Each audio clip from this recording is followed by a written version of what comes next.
अस्सलामुअलैकुम दोस्तों, कैसे हैं आप।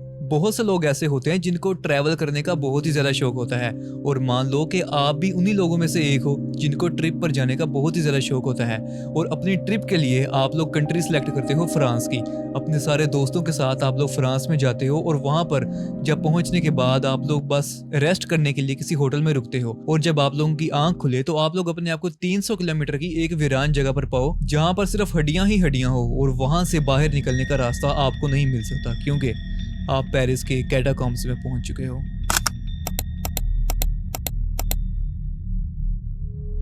अगर इस जगह को मैं दुनिया की सबसे खौफनाक जगहों में से कहूं तो ये बात गलत नहीं होगी क्योंकि पेरिस की कैटाकॉम्ब वो जगह है जहां पर 60 लाख लोगों की लाशें वहां पर मौजूद हैं और उन्हीं लाशों की सारी हड्डियों को और उनके ढांचों को मिला के तो सारी दीवारें वहां पर खड़ी की गई हैं।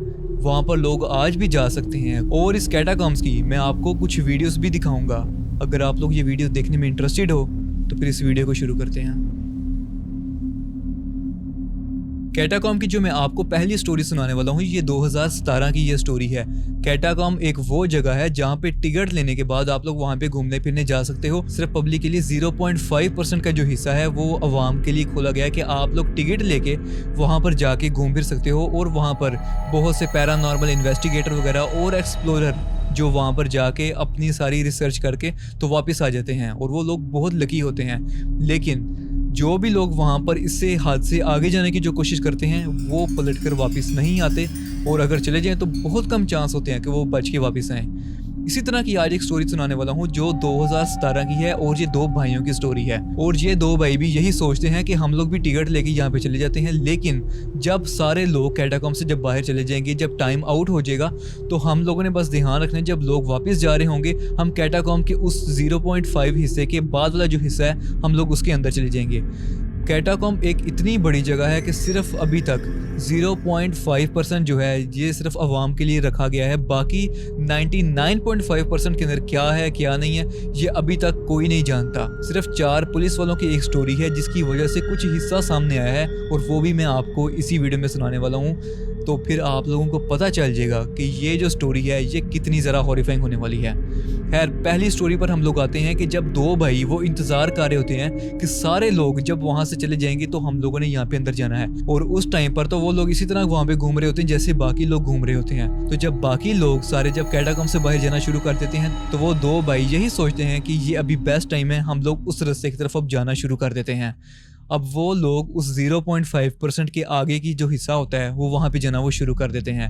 अब जैसे ही वहाँ पे वो एंटर हो जाते हैं तो उनका वहाँ पे थोड़ा दम घुटना वहाँ पे शुरू हो जाता है। उनकी जो सांस होती है वो वहाँ पे थोड़ी सी फूलना शुरू कर देती है। तो वो यही सोचते हैं कि जो 99.5% जो हिस्सा है हम इसका कुछ हिस्सा एक्सप्लोर करके ही जाएंगे क्योंकि 300 किलोमीटर वो सारा तो एक्सप्लोर नहीं कर पाएंगे। वो लोग वहाँ पर चले जाते हैं और बाद में उनको ये रियलाइज़ होता है कि हमें यहाँ पे नहीं आना चाहिए। तो थोड़ी सी दूर जाने के बाद उनको एक बूढ़ा शख्स नजर आता है जो जमीन को खोद रहा होता है। वो दोनों भाई उनके पास चले जाते हैं। अब वो जब जाते हैं तो वो बूढ़ा शख्स कहता है कि क्या तुम लोगों की भी कब्र खोदनी है, तुम लोग भी मर चुके हो।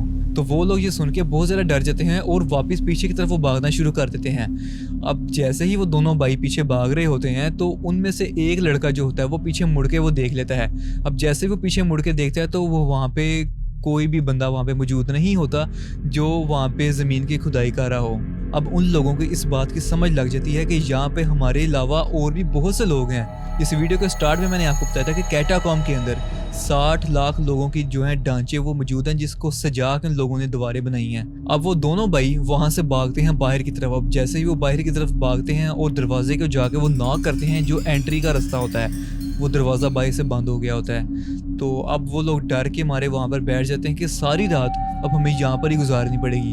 अब वो जैसे ही थोड़ा सा आगे होने लगते हैं तो वहाँ पे डेथ ऑफ एम्पायर का वहाँ पे एक बोर्ड लगा होता है जिसको देखने के बाद वो और भी ज़रा डर जाते हैं। तो अब वो लोग यही सोचते हैं कि हम लोग सारी रात एक जगह पे तो नहीं हम बैठ सकते, क्यों ना हम लोग दूसरा रास्ता कहीं पे जो है वो तलाश करने जाएं। जैसे ही वो वहाँ से आगे बढ़ रहे होते हैं तो वो अपना रास्ता वहाँ पे भूल जाते हैं। अगले रास्ते को तलाश करते करते वो वहाँ से काफ़ी दूर निकल गए होते हैं। अब उनको गायब हुए वहाँ से 1 दिन, 2 दिन बल्कि 3 दिन वहाँ से गुजर जाते हैं और वो लोग रास्ता भटक चुके होते हैं। अब उनके जो पेरेंट्स होते हैं वो जाते हैं सीधा पुलिस स्टेशन और जाके कहते हैं कि 3 दिन हो गए हैं, हमारे बच्चे अभी तक घर वापस नहीं आए। तो पुलिस उनसे सारी इन्वेस्टिगेशन करती है कि आपके जो बच्चे हैं वो कहाँ पर गए थे लास्ट टाइम। तो उनके माँ बाप को याद आता है कि हमारे बच्चे किसी कैटाकॉम्ब में जाने की बात कर रहे थे। तो पुलिस को ये समझ लग जाती है कि ये जो 2 लड़के हैं ये वहाँ पर ही गए होंगे, क्योंकि बहुत से लोगों की ये क्यूरियोसिटी रही है कि हम लोग जाके जो बाकी का हिस्सा है उसको एक्सप्लोर करें। तो पुलिस फौरन से वहाँ पे जाती है और स्नीफिंग डॉग्स को वहाँ पे लेके जाती है लड़कों को ढूंढने के लिए। और 3 दिन के बाद उन दोनों लड़कों को वापस वहाँ से जिंदा सलामत वहाँ से निकाल दिया जाता है। अब जब वो लोग बाहर आ जाते हैं तो उनकी हालत कुछ इस तरह की होती है कि जैसे वो किसी को पहचानते ही नहीं है, वो जैसे उनकी याददाश्त ही चली गई हो। तो फिर उनको फौरन ले जाया जाता है एक हॉस्पिटल में जहाँ पे उनका फिर ट्रीटमेंट करवाया जाए, क्योंकि वो फिर किसी को नहीं थे पहचान पा रहे। लेकिन इन लोगों को लकीली जिंदा सलामत वहाँ से निकाल दिया जाता है। अभी तो मैंने आपको कैटाकॉम्ब की सिर्फ एक स्टोरी बताई है, आप लोग भी सोच रहे होंगे कि वो हो सकता है कोई रास्ता भटक गए हों। तो ठीक है, आपको मैं इसकी दूसरी स्टोरी भी बताता हूँ। 1990 में एक शख्स होता है जो कैमरा लेके अपना वहाँ पे जाता है और वो यही सोचता है कि वहाँ की कोई भी चीज़ होगी मैं उसको वहाँ पे इन्वेस्टिगेट करूँगा, चाहे वहाँ पे कोई हड्डियाँ होंगी या कोई भी दीवार वहाँ पे बनाई गई है जो हड्डियों के साथ बनाई हो, मैं इसको इन्वेस्टिगेट करूँगा। वो अपना कैमरा लेता है और कैमरा लेने के बाद वो वहाँ पे कैटाकॉम्ब में वहाँ पे वो चला जाता है। अब वहाँ पर वो बहुत सी हड्डियाँ होती हैं इंसानी, जिसको वो पकड़ने के बाद वो वहाँ पे उसका फोटोशूट कर रहा होता है, तस्वीरें ले रहा होता है वहाँ पर। और तस्वीरें लेने के बाद वो वीडियो प्ले वहाँ पे कर देता है और वो हर जगह की वहाँ पे वो वीडियो बना रहा होता है। अब वो शख्स जब सारे कैटाकॉम्ब को इन्वेस्टिगेट कर रहा होता है तो वहाँ पर न जाने उसको क्या चीज़ नजर आ जाती है, जो वो अपना कैमरा वहाँ पर फेंक के तो वहाँ से भाग जाता है।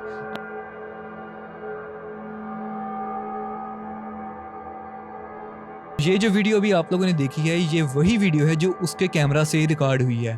तो न जाने आप उसने वहाँ पर क्या देखा होगा जो वो अपना कैमरा छोड़ के और वहाँ से वो भागता हुआ वहाँ से चला गया था। और वो शख्स कहाँ पर भाग के गया आज तक उसका कोई भी पता नहीं चल सका। ना उसका ये पता चला कि वो शख्स उस कैटाकॉम्ब से बाहर निकला और ना कभी उसकी लाश मिली। वो कहाँ पर गया अल्लाह बेहतर जानता है। अब मैं आपको इस कैटाकॉम्ब की तीसरी ऐसी स्टोरी बताने वाला हूँ जो आप लोगों को यहाँ पे शक में मुब्तला कर देगी। अब ये स्टोरी है 4 पुलिस वालों की। अब ये 4 पुलिस वाले सोचते हैं कि शायद इसके बारे में सारा कुछ ये मिथ ही होगा, शायद लोगों ने सारी कहानियां ही मशहूर कर दी होंगी, ऐसा यहाँ पे कुछ नहीं हो सकता। लेकिन फिर वो 4 लोग यही डिसाइड करते हैं क्यों ना इस कैटाकॉम्ब के अंदर जाया जाए और उस 99.5 हिस्से के अंदर जाके इसको इन्वेस्टिगेट किया जाए। पुलिस वाले ऐसा ही करते हैं, जैसे ही वो अपनी ड्यूटी से फारिग होते हैं और वो उस नेक्स्ट हिस्सा जो है 0.5 हिस्से की जो आगे जो हिस्सा है वहाँ पे जाने का वो फैसला कर लेते हैं और वहाँ पे वो जाते हैं अपनी टॉर्च और सारा जो सामान होता है वो लेके सिक्योरिटी का और वो वहाँ पे चले जाते हैं। अब जो चीज़ें उनको नज़र आती हैं वहाँ पर वो देख के वो हैरान हो जाते हैं क्योंकि वो बहुत अजीब होता है। अब वो क्या देखते हैं कि वहाँ पर कैटाकॉम्ब के अंदर मतलब कि एक 60 लाख लोगों के कब्रिस्तान के अंदर जहाँ पे उस हिस्से में कोई भी नहीं जाता, वहाँ पे 20 लोगों की चेयर पड़ी होती हैं और वहाँ पर एक प्रोजेक्टर पड़ा होता है और प्रोजेक्टर के साथ वहाँ पे बॉटल्स पड़ी होती हैं। वहाँ पे लोगों ने ड्रिंक की होती है तो वहाँ पे बॉटल्स भी पड़ी होती हैं और वो सारा सामान प्रोजेक्टर चेयर वगैरह देके वो पुलिस बहुत हैरान होती है और वो इससे ज़्यादा आगे नहीं जाते। उनको समझ लग जाती है कि कोई ना कोई इस बंद हिस्से पे आज भी कोई रह रहा है, लेकिन वो सोचते हैं कि अभी हमें यहाँ से जाना चाहिए, हम यहाँ पे पूरी तैयारी के साथ आएंगे। और कुछ टाइम के बाद वो पुलिस वाले फिर डिसाइड करते हैं कि हम लोगों को यहाँ पे जाना चाहिए। वो पुलिस वाले दोबारा वहाँ पर जाते हैं। अब जब दोबारा वहाँ पर जाते हैं तो उसी जगह पर वहाँ पर एक पेपर पड़ा होता है जिसके ऊपर लिखा होता है डोंट रिसर्च। और उसी टाइम पर फिर इस रिसर्च को वहाँ पे रोक दिया जाता है और पुलिस वाले फिर वहाँ से वापस आ जाते हैं। अब कैटाकॉम्ब्स की मैं आपको चौथी हॉरर स्टोरी बताने वाला हूँ जो सुनने के बाद आप लोगों के होश भी उड़ जाएंगे। अब ये एक शख्स की स्टोरी है जिसका नाम था फिल्बर्ट एस्पिरेट। फिल्बर्ट एस्पिरेट वहाँ पे हॉस्पिटल में एक गेट कीपर होता है और जिस हॉस्पिटल में काम कर रहा है उसका नाम होता है वाल दी ग्रेस। और वो यही सोच रहा होता है कि मैं अपना सारा ड्यूटी का टाइम पूरा करने के बाद अपनी बॉटल लेके तो मैं यहाँ पे जो सुरंगें बनी हुई हैं नीचे मैं यहाँ पे जाता हूँ मैं, क्योंकि ये जो स्टोरी है ये सारे फ्रांस में बहुत ज़्यादा मशहूर है।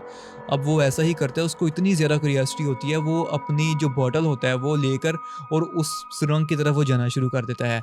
अब जब थोड़ा सा दूर जाता है वहाँ पे तो आगे से वो हड्डियों वाली दीवारें जो हैं वो बनना वहाँ पे शुरू हो जाती हैं। अब वो हर तरफ ये देख रहा होता है, लेकिन जब वो अपनी बॉटल लेके जब वापस से बाहर आने लगता है, सीढ़ियाँ भी चढ़ ही रहा होता है वो, उसको पीछे से आवाज़ आती है। अब जैसे ही उसको पीछे से आवाज़ आती है और वो मुड़ के जब पीछे देखता है वो, तो उसको अपनी ही शक्ल का उसके सामने एक शख्स वहाँ पे खड़ा होता है। तो अभी वो यही सोच रहा था कि मैंने तो अभी ये बॉटल पी भी नहीं है, तो मुझे ये नशा कैसा होने लग पड़ा है जो मैं अभी अपने सामने ये शख्स को देख रहा हूँ। फिल्बिट एस्पिरिट जो है वो सीढ़ियाँ उतरता है और वो उस शख्स की तरफ जाना वो शुरू कर देता है वहाँ पे। अब जैसे ही वो उस शख्स के करीब जा रहा है और वो शख्स आगे चलना शुरू हो जाता है और एक बंद जगह पे जाके वो किसी साइड में वो वहाँ पे वो मुड़ जाता है। अब वो वहाँ पे जाके देखता है तो वहाँ पे कोई भी नहीं होता। उसको ये बात समझ आ जाती है कि मेरे अलावा यहाँ पे बहुत से लोग हैं जिनकी आज भी रूहें यहाँ पे लोगों को नज़र आती हैं। ये उन्हीं लोगों की रूहें हैं जो 60 लाख लोग जो यहाँ पर दफन हुए थे, ये उन्हीं लोगों की रूहें हैं। वो फ़ौरन से वहाँ से निकलने की कोशिश करता है मगर उससे वहाँ से फिर बाहर नहीं निकला जाता और 11 साल बाद उस शख्स की लाश जो है वापस से सीढ़ियों के पास से ही मिलती है। अब कहा यह जाता है कि आज से तकरीबन 1000 साल पहले खदानें बनाई गई थी जहाँ से पत्थर निकाल के लोग बहुत सी चीज़ों की तमीर वगैरह किया करते थे। कहा यह जाता है कि फ्रांस के अंदर एक ऐसा टाइम आया था जहाँ पर एक वबा आई थी जिसकी वजह से लोग बहुत तेजी के साथ मरना शुरू हो गए थे। उसका नाम था प्लेग। अब लोग उस बीमारी के साथ इतना मरना शुरू हो गए थे कि कब्रिस्तान के अंदर जगह ही खत्म हो गई थी। लोग पुरानी कब्रों को खोद के नए मुर्दे दोबारा उसके अंदर डाल रहे थे। और इसी से हमें वही बात याद आती है कि एक कब्र के अंदर से 70 मुर्दे उठाए जाएंगे। वही काम उस टाइम पर भी हो रहा था, लोगों के पास जगह कम पड़ रही थी और उस टाइम की गवर्नमेंट को ये बात याद आती है कि हमारे पास खदाने भी मौजूद हैं जिसको कैटाकॉम्स के नाम से आज जाना जाता है। तो हम लोग सबको इसी जगह के अंदर ही अभी दफना देते हैं। और 12 साल लगे थे हर बंदे के साइज से, हर बंदे की एज के हिसाब से उन लोगों ने उनके स्केल्टन के साथ वो दीवारें आज खड़ी कर दी हैं। जब एक इंसान की लाश की जब हड्डियां निकल आती हैं तो वो हड्डियों को सजा सजा के आज उसकी दीवारें बनाई गई हैं। आपको ये वीडियो कैसी लगी मुझे ज़रूर बताइएगा। आप लोगों से मुलाकात होगी इंशाल्लाह नेक्स्ट वीडियो में। तब तक के लिए अल्लाह हाफिज़।